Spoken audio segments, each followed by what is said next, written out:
दोस्तों नमस्कार, मैं मनोज कुमार शर्मा एक बार फिर आपके बीच में आज़ाद हिंद न्यूज़ के लिए। दोस्तों, घोटालों का जहां संसार हो जाता है, घोटालों पर जहां सुनवाई बंद हो जाती है, घोटालों पर खबरें आनी बंद हो जाती हैं, चाहे राम के नाम पर घोटाला किया गया हो, चाहे देश के नाम पर घोटाला किया हो, चाहे नकली वैक्सीन लगाने के नाम पर घोटाला हो गया हो, लेकिन सरकारें चुप रहती हैं, मीडिया मौन रहता है, क्योंकि सच बोलना गुनाह है, क्योंकि सच बोलने की सजा सिर्फ काला पानी या सीख है। लेकिन कुछ ऐसे भी हैं, कुछ ऐसे जज भी हैं जो सच भी बोलते हैं और सरकार को डांट भी लगाते हैं। भले ही आप सोच रहे होंगे क्या मैं राम मंदिर के बारे में बोलने वाला हूं, क्या विश्व हिंदू परिषद और राम जन्मभूमि न्यास से कुछ हाईकोर्ट का आदेश हुआ है? जी नहीं, राम जन्मभूमि के बारे में आज कोई बात नहीं हुई। किसी ने भी कान का पत्ता या एक पत्ता भी नहीं खड़का कि किसी ने अगर सवाल या जवाब पूछ लिया हो। बस जो खबर चली और खबर चल करके बंद हो गई। लेकिन यहाँ पर एक ऐसा खबर आ रही है, एक ऐसे घोटाले की बदबू आ रही है जिसको प्रमुखता से छापा गया है दैनिक भास्कर में। दैनिक भास्कर आज पोल खोल रहा है उस घोटाले की, जिस घोटाले को यूपी सरकार ने काफी दबाने की कोशिश की थी। जी हां, एक ऐसा घोटाला जो घोटाले की कीमत है 30,000 करोड़ रुपए।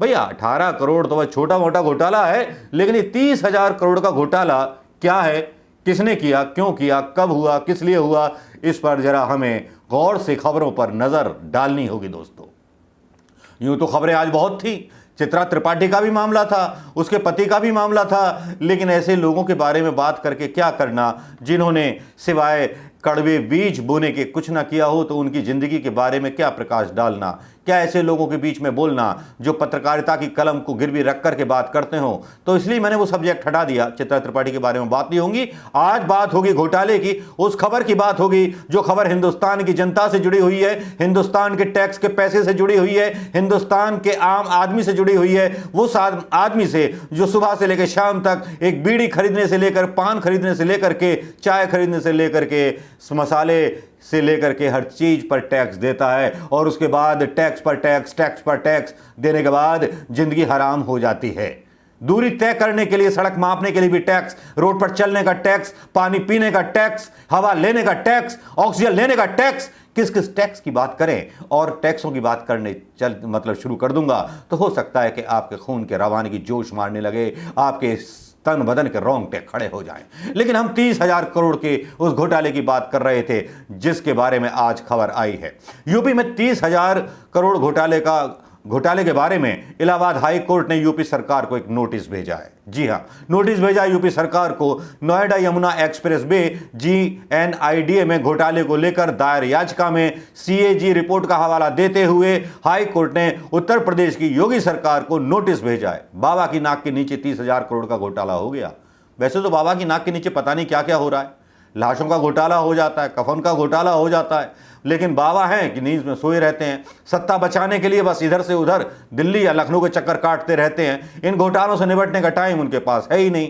खबर दबाने का काम तो किया जा सकता है विज्ञापन दे करके, लेकिन घोटाले और सरकार जो है जनता के पैसे से जो भी घोटाला हो रहा है उस पर कोई ध्यान ही नहीं है। बैंक बिक रहे, सब कुछ बिक रहे हैं। लेकिन हम कर रहे हैं यूपी की उस घोटाले की बात जिस घोटाले की खबर लेकर के आपके बीच आया हूं। यूपी की 3 अथॉरिटी पर सवाल उठे हैं हाई कोर्ट के द्वारा। नोएडा विकास प्राधिकरण, ग्रेटर नोएडा औद्योगिक विकास प्राधिकरण, यमुना एक्सप्रेसवे विकास प्राधिकरण की कैग रिपोर्ट सार्वजनिक करने की मांग हाई कोर्ट ने की है। अदालत की निगरानी में इस मामले की CBI व ईडी के द्वारा जांच कराने की मांग की गई है। याचिका में पूरे मामले की जांच CBI और ईडी से कराने की मांग की गई है। उत्तर प्रदेश में जब इस घोटाले की खबर आती है और ये घोटाला ग्रेटर नोएडा से और जो मैंने नाम लिए अथॉरिटीज के, इनसे जुड़ा हुआ होता है, तब इलाहाबाद हाई कोर्ट कैग की रिपोर्ट का हवाला देते हुए इलाहाबाद हाई कोर्ट में यह याचिका दायर की गई थी कैग रिपोर्ट का हवाला देकर के। इसकी सुनवाई करते हुए कोर्ट ने नोएडा यमुना एक्सप्रेसवे विकास प्राधिकरण में 30,000 करोड़ रुपए के कथित घोटाले को लेकर दायर इस याचिका को लेकर कोर्ट ने यूपी सरकार को नोटिस जारी कर दिया। याचिका में नियंत्रक एवं महालेखा परीक्षक की उस रिपोर्ट का हवाला दिया गया है जिसमें कहा गया है कि 30,000 करोड़ का घोटाला हुआ है। याची की मांग पर न्यायमूर्ति ऋतुराज अवस्थी और न्यायमूर्ति दिनेश कुमार सिंह की खंडपीठ ने भारत के नियंत्रक और महालेखा परीक्षक को एक पक्ष के रूप में शामिल किया है। इस केस की जो याचिका करता हैं, जिन्होंने ये याचिका डाली 30,000 करोड़ के घोटाले की, उन्होंने इसकी मांग जो है सीबी एंड ईडी से कराने की मांग की थी। ये आदेश अभिषेक त्रिपाठी द्वारा एडवोकेट श्रेया चौधरी के माध्यम से दायर याचिका पर आया है, जिसमें आरोप लगाया गया था कि सीएनजी का मसौदा तैयार किया गया है। नोएडा जीएनआईडीए और यमुना एक्सप्रेसवे विकास प्राधिकरण के खातों के संबंध में लेखा परीक्षा रिपोर्ट सार्वजनिक डोमेन में नहीं रखी गई है। जो ऑडिट हुआ है वो सार्वजनिक नहीं किया गया है। याचिका में आगे कहा गया कि चूंकि नोएडा जीएनआईडी और यमुना एक्सप्रेसवे विकास प्राधिकरण के कामकाज में सार्वजनिक व्यय शामिल है, लिहाजा सीएजी की रिपोर्ट को सार्वजनिक डोमेन में यानी कि सामने सार्वजनिक किया जाना चाहिए। याचिकाकर्ता ने यह भी आरोप लगाया कि अदालत की निगरानी में इस मामले की मांग की, इस मामले की सीबीआई और ईडी के द्वारा जांच कराई जाए। राज्य सरकार ने यह भी आरोप लगाया साथ में राज्य सरकार ने दबाव में सीएजी ऑडिट कराया था। सरकार जो थी सीएजी ऑडिट कराने के पक्ष में ही नहीं थी। जब सीएजी ऑडिट हो गया और कोर्ट में चला गया तब हाई कोर्ट ने फटकार लगाई सरकार को। कोर्ट ने उत्तर प्रदेश राज्य के अधिकारियों, infrastructure and industrial development commissioner IIDC को नोटिस जारी करते हुए कहा कि हम रिट याचिका में लगाए गए आरोपों पर विपक्षी दलों की प्रतिक्रिया जानना चाहेंगे। याचिका में कहा गया है कि राज्य कार्यकारिणी द्वारा कई प्रयास किए गए थे कि किस तरह सीएजी को नोएडा जीएनआईडीए यमुना एक्सप्रेसवे विकास प्राधिकरण के मामलों में ऑडिट करने की अनुमति न दी जाए, लेकिन जनहित याचिकाओं और सार्वजनिक आलोचनाओं के बाद राज्य सरकार को सीएजी ऑडिट कराने पर मजबूर होना पड़ा। याचिका में कहा गया है कि यदि रिश्वतखोरी और भ्रष्टाचार के इन आरोपों की जांच नहीं की गई और भ्रष्टाचार से अंकुश हट गया तो राज्य की वित्तीय स्थिति और अधिक खराब हो जाएगी। सीएजी रिपोर्ट को सार्वजनिक नहीं करना, इसे रोक कर रखना, खासकर तब जब भूमि जैसे प्राकृतिक संसाधनों में दुरुपयोग और भ्रष्टाचार के मामले समय समय पर आते रहे हों, संविधान के अनुच्छेद 14 और अनुच्छेद 21 के तहत अपराध है। याचिकाकर्ता ने 4 मांग की हैं, 4 प्रमुख मांगे हैं उस याचिकाकर्ता की, जिसकी याचिका के द्वारा यह खुलासा बाहर आया कि 30,000 करोड़ का घोटाला हुआ है। सीएजी रिपोर्ट कोर्ट में पेश की गई। उनकी 4 प्रमुख मांगे हैं। नंबर 1, उत्तर प्रदेश राज्य को इस प्रक्रिया में तेजी लाने के लिए निर्देशित करें ताकि नोएडा और यमुना एक्सप्रेसवे विकास प्राधिकरण के खातों में सीएजी ऑडिट रिपोर्ट सार्वजनिक रूप से डोमेन की जा सके।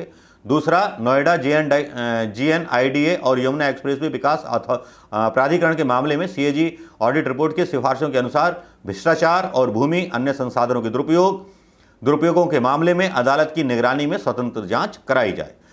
नंबर 3, इसके बाद दोषी पाए जाने वाले भ्रष्टाचारी अफसरों पर सख्त कार्रवाई की जाए ताकि ऐसे भ्रष्टाचार के मामले फिर से सर ना उठा सकें। चौथी मांग की गई, धोखाधड़ी, गलत तरीके से बेची गई खरीदी गई जमीनें, भूमि की वसूली के साथ साथ ऐसी भूमि के अनाधिकृत उपयोग, व्यावसायिक शोषण के कारण सरकारी खजाने को बहुत बड़ा नुकसान झेलने को मिला है और उससे उसकी वसूली की जाए। जब इस तरह की मांग की गई उसके बाद सरकार के खिलाफ हाई कोर्ट ने एक फरमान जारी किया और योगी सरकार को पूछा कि भैया आप कब सीबीआई और ईडी से इसकी जांच करा रहे हो। एक तरह से वैसे तो घोटाले के मामले हमेशा दूसरे या तीसरे दिन खुलते रहते हैं, गाये बेगाहे नजर आ जाते हैं, लेकिन इनके बारे में चर्चा नहीं होती, जो काफ़ी चिंताजनक बात है। राष्ट्रीय मीडिया तो महंगाई पर भी चर्चा कराने से डरता है। भ्रष्टाचार की तो बात छोड़िए, श्री राम मंदिर तो बहुत बड़ी चीज़ रही, लेकिन छोटे मोटे घोटाले दबा दिए जाते हैं और उन घोटालों पर सवाल या जवाब या हाई कोर्ट के द्वारा जांच के लिए दिए गए निर्देश भी कहीं छोटे शब्दों में, छोटी खबरों में समेट दिए जाते हैं।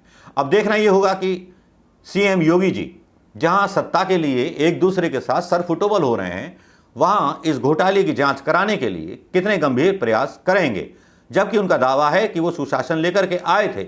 अब ये सुशासन है या भ्रष्टाचार, अब ये तो सरकार के ऊपर जवाबदेही बनती है। और धन्यवाद देना चाहूँगा ऐसे प्रिंट मीडिया का जो इस खबर को बाहर लेकर के आया। सुशासन के नाम पर 30,000 करोड़ का घोटाला, ये काफ़ी चिंताजनक बातें हैं। दोस्तों, आपको कैसी लगी ये खबर अच्छी लगी हो तो खबर को शेयर करना और इस पर सवाल पूछना बंद मत कीजिएगा। सवाल पूछते रहिए, जवाब एक दिन जरूर आएगा। नमस्कार, जय हिंद दोस्तों।